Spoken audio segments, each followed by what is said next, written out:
Hi, Maddie, and all you other silly gooses out there. Guess what time it is? It's time for Grammy Gal's Goodnight Tales.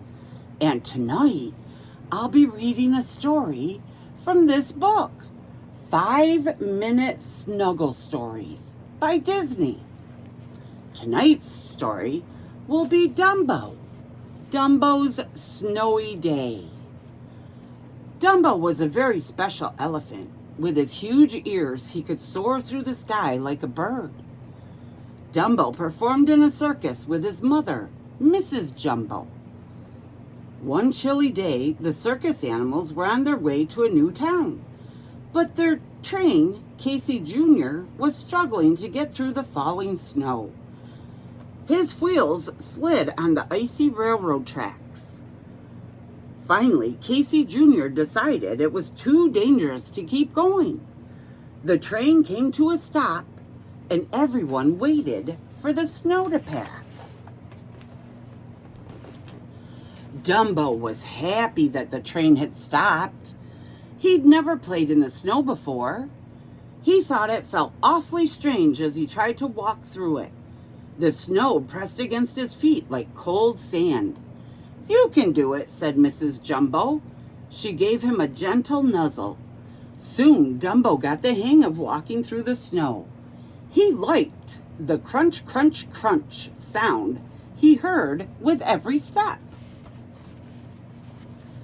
All morning, Dumbo and his mother played in the snow. They gathered snowballs together with their trunks. They made snow elephants. They even played hide and seek. But as Dumbo and his mother explored, they got farther and farther away from the waiting train.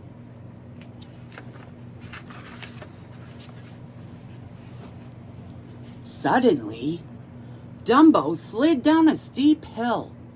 He called after his mother to follow him, but when she reached the bottom of the hill, Mrs. Jumbo realized she couldn't climb back up. Dumbo tried to push. He tried to pull, but nothing worked. Mrs. Jumbo slid further down the slope towards a sharp cliff edge. "You will have to fly off and get help," Mrs. Jumbo told him. So off Dumbo flew as fast as his ears would take him. As he soared toward the train, the wind began to blow. It pushed harder and harder against him. The snow stung his eyes and the cold nipped at his ears. Finally, Dumbo's ears got so cold he couldn't fly. As he waited for the wind to pass, he worried about his mother. "Do you think she'll be okay?" Once the wind died down, Dumbo raced back to the train. Quickly, he gathered all the animals together so that they could help. "What are we waiting for?" Timothy Mouse cried. "We've got to save Mrs. Jumbo."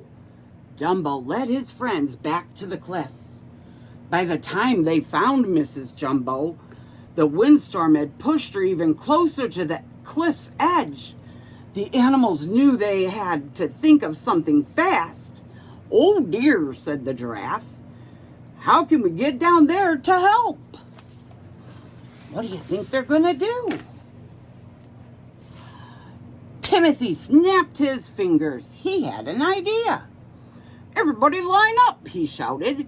He ordered the animals to grab one another's tails. At the front of the line, the ostrich leaned over the cliff to take hold of Mrs. Jumbo's trunk. "1, 2, 3, pull!" Timothy yelled. Look at them all trying to help.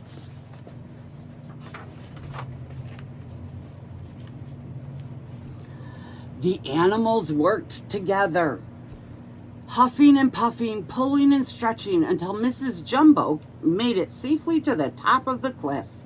"Hooray!" everyone shouted. Suddenly, there was a loud crack. The cliffside gave way, and the animals tumbled down. "Watch out!" yelled the hippo. "Yikes!" cried the monkeys. "Uh-oh!" said the giraffe. "Help!" hollered the bear. All of the animals tumbled together and rolled down the hill.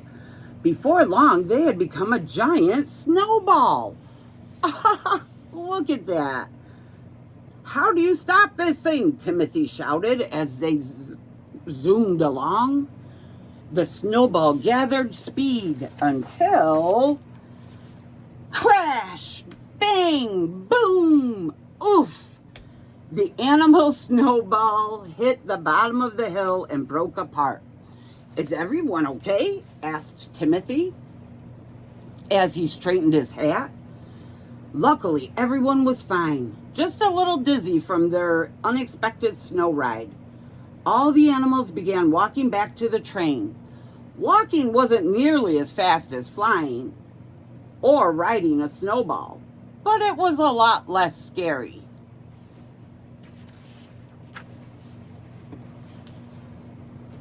That night, Mrs. Jumbo gave Dumbo a warm bath.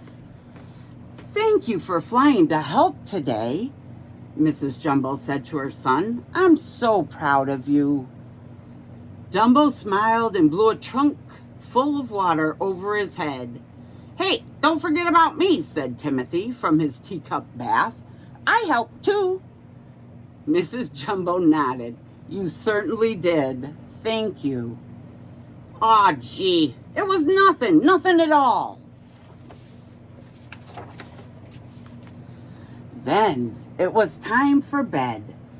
Dumbo snuggled up against his mother, and Timothy nestled under Dumbo's ear. Good night, my darling, Mrs. Jumbo said softly.